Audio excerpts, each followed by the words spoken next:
Hello friends, कैसे हैं आप सभी। Welcome back to my channel biology booster. Today we are going to discuss about phylum aschelminthes, जिसे हम निमेटोडोर्स भी बोलते हैं। चलिए पढ़ते हैं फाइलम एस्केहेलमिन्थीज। सबसे पहले देखिए, इन्हें राउंड वॉर्म्स बोलते हैं। अब इन्हें राउंड वॉर्म्स क्यों बोलते हैं? राउंड वॉर्म्स इन्हें इसलिए बोलते हैं क्योंकि जब इनका क्रॉस सेक्शन होता है, यानी जब इन्हें काट के हम माइक्रोस्कोप से देखते हैं तो इनके पास सर्कुलर मसल्स दिखाई देती है। तो इस बेस पे इन्हें राउंड वॉर्म्स बोलते हैं। अब देखते हैं इनका हैबिटेट कैसा होता है। दे फाउंड एवरीवेयर, ये हर जगह मिलते हैं, चाहे पानी हो चाहे भूमि हो, ये दोनों जगह रहते हैं। They are free living and parasites, ये फ्री लिविंग होते हैं और पैरासाइट्स होते हैं, यानी परजीवी होते हैं, दूसरों के ऊपर अपना जीवन आश्रित करते हैं। नेक्स्ट देखते हैं बॉडी सिमेट्री। इनकी बॉडी सिमेट्री कैसी होती है? तो दे आर बायलैटरल, ये बायलैटरल होते हैं, यानी इनकी जो बॉडी होती है, अगर हम इनके शीर्ष से इन्हें काटें तो इनका जो दाया व बाया हिस्सा है वो बराबर भागों में बढ़ जाएगा। तो उस सिमेट्री को हम बायलैटरल सिमेट्री बोलते हैं। नेक्स्ट है बॉडी लेयर। इनकी जो बॉडी लेयर होती है वो ट्रिप्लोब्लास्टिक होती है, यानी इनके पास तीनों तरह की जर्मिनल लेयर्स होती है, एक्टोडर्म, मेसोडर्म, एंडोडर्म। आगे देखते हैं, इनकी जो बॉडी लेयर होती है वो ट्रिप्लोब्लास्टिक हो गई। अब देखते हैं इनकी बॉडी कैविटी जो सीडोसिलोमेट होती है, जिसे हम हीमोसील्स भी बोलते हैं। अब सीडोसिलोमेट बॉडी कैविटी कैसी हुई? सीडोसिलोमेट बॉडी कैविटी वो कैविटी होती है जिसमें जो ट्रू नहीं होती, जो फॉल्स होती है, मतलब दिखता तो है कि इनके पास बॉडी कैविटी है पर वो ट्रू नहीं होती, वो पूरी तरह डेवलप नहीं होती, तो इसलिए हम उसे क्या बोल देते हैं? सीडोसिलोमेट। नेक्स्ट पॉइंट देखते हैं, सेलुलर ऑर्गेनाइजेशन। इनका जो सेलुलर ऑर्गेनाइजेशन होता है वो ऑर्गन सिस्टम होता है, यानी ऑर्गन सिस्टम बनना स्टार्ट हो जाता है, बन जाते हैं। कौन कौन से? डाइजेस्टिव सिस्टम होता है इनके पास, एक्सक्रीटरी सिस्टम भी होता है, नर्वस सिस्टम भी होता है और रिप्रोडक्टिव सिस्टम भी होता है। आगे देखते हैं, अब देखते हैं इनका रिप्रोडक्शन। ये सेक्सुअल रिप्रोडक्शन करते हैं और जो इनका फर्टिलाइजेशन होता है वो इंटरनल फर्टिलाइजेशन होता है। अब इंटरनल और एक्सटर्नल फर्टिलाइजेशन क्या होता है? तो इंटरनल फर्टिलाइजेशन वो फर्टिलाइजेशन होता है जिसमें फीमेल अपने बच्चे को अंदर ही पैदा करती है, और एक्सटर्नल फर्टिलाइजेशन वो फर्टिलाइजेशन होता है जिसमें फीमेल अपने बच्चे को बाहर पैदा करती है। अब नेक्स्ट पॉइंट देखते हैं, रेस्पिरेशन। ये एनारोबिक रेस्पिरेशन शो करते हैं, यानी ये बिना ऑक्सीजन के भी रेस्पिरेशन करते हैं, यानी सांस लेते हैं। अब देखते हैं सेक्सुअल डाइमॉर्फिज्म। ये क्या होता है सेक्सुअल डाइमॉर्फिज्म? तो सेक्सुअल डाइमॉर्फिज्म में जो मेल और फीमेल होते हैं वो मॉर्फोलॉजी डिफरेंट होता है, यानी बाहरी जो उनकी संरचना होती है वो अलग दिखते हैं उससे। इसमें जो एस्केहेलमिन्थीज है, जो इसमें एस्केरिस है, उसमें जो मेल होता है वो छोटा होता है और फीमेल होती है वो बड़ी होती है, तो वो मॉर्फोलॉजिकल डिफरेंट होते हैं, यानी बाहर से देखने पर डिफरेंट दिखते हैं। अब आगे देखते हैं, they have longitudinal and circular muscles. इनके पास लॉन्गिट्यूडनल और सर्कुलर मसल्स होती है, यानी लंबी और गोलाकार मसल्स होती है। अब देखते हैं इनका बॉडी प्लान कैसा होता है। तो बॉडी प्लान देखिए, tube with in tube body plan. इनका जो बॉडी प्लान होता है वो ट्यूब के अंदर ट्यूब होता है, यानी एक ही बॉडी में दो ट्यूब का होना, जिसे हम इनकी बॉडी उसे क्या बोलते हैं? हम साइजोसिलोमेटिक। इस तरह के बॉडी प्लान को हम क्या बोलते हैं? साइजोसिलोमेटिक। अब नेक्स्ट देखते हैं, the animal body consist of two tubes, one formed by the body wall and second form with in it by the digestive tract. मतलब कि the animal body consist of, मतलब जो इनकी एनिमल बॉडी होती है वो दो ट्यूब्स बनाती है, one form by the body wall, एक बॉडी वॉल के द्वारा बनती है, और second form with in it, और सेकंड उसके अंदर बनती है। मतलब ट्यूब इन का मतलब क्या हो गया? Tube with in tube body का मतलब क्या हो गया? कि ट्यूब के अंदर ट्यूब। तो एक ट्यूब तो इनकी बॉडी वॉल ने बना ली, दूसरी ट्यूब उसी ट्यूब के अंदर बनती है, जो किसके लिए होती है? डाइजेस्टिव ट्रैक्ट के लिए। अब देखिए डायग्राम देखिए इनका। अब देखते हैं इनका डायग्राम समझते हैं। अभी आपसे बताया था जो मेल एस्कैरिस होता है वो फीमेल एस्कैरिस से देखने में छोटा होता है। अब देखिए थोड़ा इनका बॉडी पार्ट समझ लेते हैं। मेल एस्कैरिस का देख लेते हैं पहले। देखिए सबसे पहले जो ये ऊपर है ये इनका try radiate mouth bounded by lips. इनका ये जो माउथ होता है वो ट्राई रेडिएट होता है, मतलब तीन उससे मिलकर बना होता है और लिप्स के द्वारा घिरा होता है।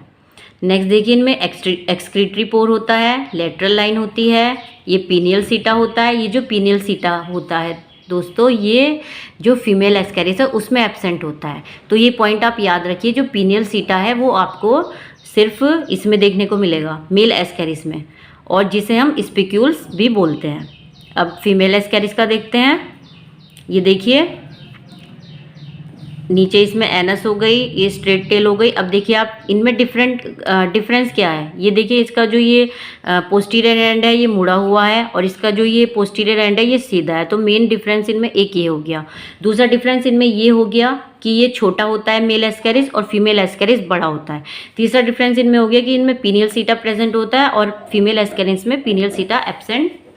इनमें पीनियल सीटा प्रेजेंट होता है मेल एस्कैरिस में, और फीमेल एस्कैरिस में पीनियल सीटा एब्सेंट होता है। अब आगे देखते हैं जो ये फाइलम है। Phylum includes round worms which appear circular in cross section. ये जो फाइलम है ये राउंड वॉर्म्स में इंक्लूड होता है। क्यों? क्योंकि जब इनका क्रॉस सेक्शन करते हैं तो इनकी जो मसल्स है वो सर्कुलर दिखाई देती है, गोल दिखाई देती है, तो इसलिए इन्हें राउंड वॉर्म्स बोलते हैं। अब नेक्स्ट पॉइंट देखते हैं। Anterior end does not show distinct head, cephalization is absent. Anterior head, इसका मतलब ये हुआ कि जो इनका एंटीरियर हेड है, अभी आपको मैंने डायग्राम में दिखाया था, ये देखिए जो इनका एंटीरियर हेड है इस पे क्या होता है, किसी भी तरह का सिर नहीं दिखाई देता हमें, तो इसलिए हम क्या बोल देते हैं, सिफाइलाइजेशन इज एब्सेंट। इनके पास सिर नहीं होता है। अब नेक्स्ट देखते हैं। अब इनकी बॉडी वॉल देखते हैं किसकी चीज़ से बनी होती है। तो body wall consist of cuticle, epidermis, muscle layer. Cuticle कैसा होता है इनका, नॉन लिविंग होता है, थिक होता है, रेजिस्टेंट होता है to digestive enzyme of host. मतलब कि नॉन लिविंग अजीवित होता है, मोटा होता है, और रेजिस्टेंट टू डाइजेस्टिव एंजाइम का मतलब ये होता है कि अगर इन्हें कोई खा ले तो ये इनके पास रेजिस्टेंट डाइजेस्टिव होता है, मतलब कि इन्हें कोई डाइजेस्ट नहीं कर पाता। डाइजेस्टिव मतलब जो उनके अंदर एंजाइम होंगे वो रेजिस्टेंट होते हैं, मतलब वो इनकी जो बॉडी लेयर होती है, क्यूटिकल होती है, ये रेजिस्टेंट होती है, मतलब जो दूसरे होस्ट के डाइजेस्टिव एंजाइम होते हैं वो इन्हें डाइजेस्ट नहीं कर पाते, तो इसलिए इनके पास क्या होता है, ये कैसी क्यूटिकल होती है, रेजिस्टेंट होती है। जो दूसरा जो होस्ट होता है जो इन्हें खा लेता है या खा ले, इनका भक्षण कर ले, तो वो इनकी बॉडी को डाइजेस्ट नहीं कर पाएगा। आगे देखते हैं। Epidermis, Syncytial, a continuous layer of cytoplasm is present with scattered nucleus. इनके पास एक एपिडर्मिस होती है जो जिसमें साइटोप्लाज्म प्रेजेंट होता है, किसके साथ, फैले हुए न्यूक्लियस के साथ। नेक्स्ट देखते हैं मसल लेयर। इनकी जो मसल लेयर होती है वो लॉन्गिट्यूडनल मसल फाइबर से बनी होती है, मतलब इनकी जो मसल लेयर होती है उसमें लॉन्गिट्यूडनल मसल्स फाइबर प्रेजेंट होते हैं। आगे देखते हैं। जो एस्केहेलमिंथीज है, इनका स्केलेटन का क्या होता है, तो इनमें जो होता है स्केलेटन वो एब्सेंट होता है, लेकिन फ्लूइड प्रेशर इन द सीडोसिलम, जो इनका फ्लूइड प्रेशर होता है, यानी जो उनकी बॉडी कैविटी में फ्लूइड होता है, वो इनकी बॉडी कैविटी में जो फ्लूइड होता है वो बॉडी शेप को मेंटेन करता है। तो इस तरह के स्केलेटन को हम क्या बोलते हैं, हाइड्रो स्केलेटन। समझ में आया आपको। इनके अंदर स्केलेटन एब्सेंट होता है, और जो इनकी सीडोसिलोम है, यानी जो सीडोसिलोम है, यानी इनकी जो बॉडी कैविटी है उसमें जो फ्लूइड प्रेशर होता है वो बॉडी शेप को मेंटेन रखता है। इसलिए हम इसे क्या बोलते हैं, hydro skeleton. Digestive tract is completed and differentiated into mouth, pharynx, intestine and anus. इनका जो डाइजेस्टिव ट्रैक्ट है वो कंप्लीट होता है और किस चीज़ में बटा होता है, माउथ में, फेरिंग्स में, इंटेस्टाइन में और एनस में। Pharynx is muscular and well developed. It is use to seek the liquid food. जो फेरिंग्स होती है वो मस्कुलर होती है, वेल डेवलप्ड होती है, और जो इनका लिक्विड फूड होता है उसे सक करने के काम में आती है। मतलब जो फेरिंग्स होती है वो लिक्विड फूड को इजीली सक कर लेती है, यानी पी लेती है। इंटेस्टाइन इज नॉन मस्कुलर, इनके पास जो इंटेस्टाइन होती है उसमें मसल्स नहीं होती, वो नॉन मस्कुलर होती है।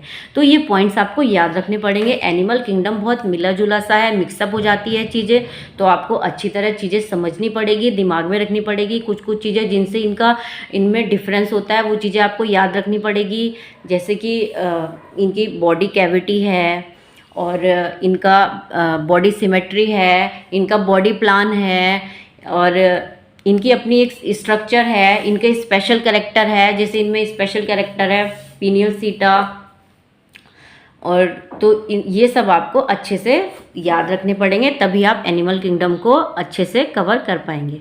अब नेक्स्ट पॉइंट देखते हैं, respiration is through body surface by diffusion.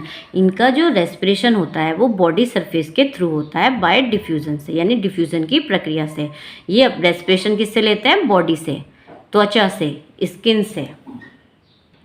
आगे देखते हैं, excretory system is H shaped. इनका जो एक्सक्रीटरी सिस्टम होता है वो एच शेप्ड होता है, and consist of excretory canals, जिसे हम प्रोटोनेफ्रिडिया बोलते हैं, और एक एक्सक्रीटरी कैनाल बनाता है जिसे हम प्रोटोनेफ्रिडिया बोलते हैं, जिसके द्वारा ये body waste from body cavity, यानी बॉडी कैविटी से अपना बॉडी वेस्ट बाहर करते हैं। Excretion matter is ammonia. इनका जो एक्सक्रीशन मैटर होता है वो अमोनिया होता है, यानी ये अमोनियोटेलिक होते हैं। नेक्स्ट पॉइंट देखते हैं, इनका जो नर्वस सिस्टम होता है, nervous system comprises of a nerve ring, brain and longitudinal nerve cord. इनका जो नर्वस सिस्टम होता है वो नर्व रिंग को शामिल किए होता है, यानी उसके अंदर एक नर्व रिंग होती है और लॉन्गिट्यूडनल नर्व कॉर्ड्स भी प्रेजेंट होती हैं। नेक्स्ट पॉइंट देखते हैं, सेंस ऑर्गन लाइक पेपिली। इनके पास सेंस ऑर्गन होते हैं जिसे हम पेपिली बोलते हैं, और वो क्या होते हैं? टेंगो रिसेप्टर, यानी टच से, ये टच से पहचान जाते हैं, टच रिसेप्टर होते हैं। अगर इन्हें कोई टच करता है तो इन्हें महसूस हो जाता है, ये फील कर लेते हैं। एम्फाइट्स, ये क्या होते हैं? ये होते हैं chemo receptor.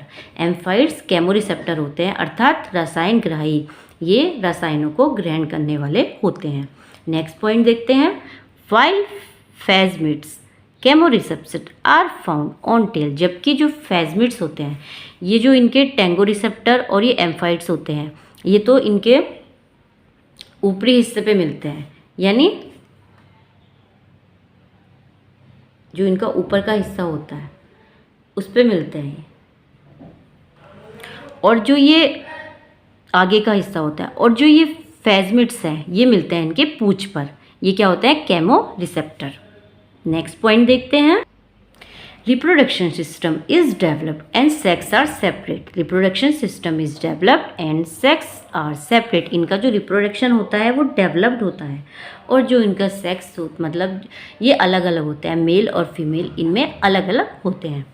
Fertilisation is internal. इनका जो फर्टिलाइजेशन होता है वो इंटरनल होता है, एंड जो इनका डेवलपमेंट है मे बी डायरेक्ट और इनडायरेक्ट, यानी ये लार्वा स्टेज को शो कर भी सकते हैं और नहीं भी कर सकते। अगर ये लार्वा स्टेज को शो करते हैं तो इनका डेवलपमेंट इनडायरेक्ट माना जाता है, और ये अगर लार्वा स्टेज को शो नहीं करते तो इनका डेवलपमेंट इनडायरेक्ट माना जाता है।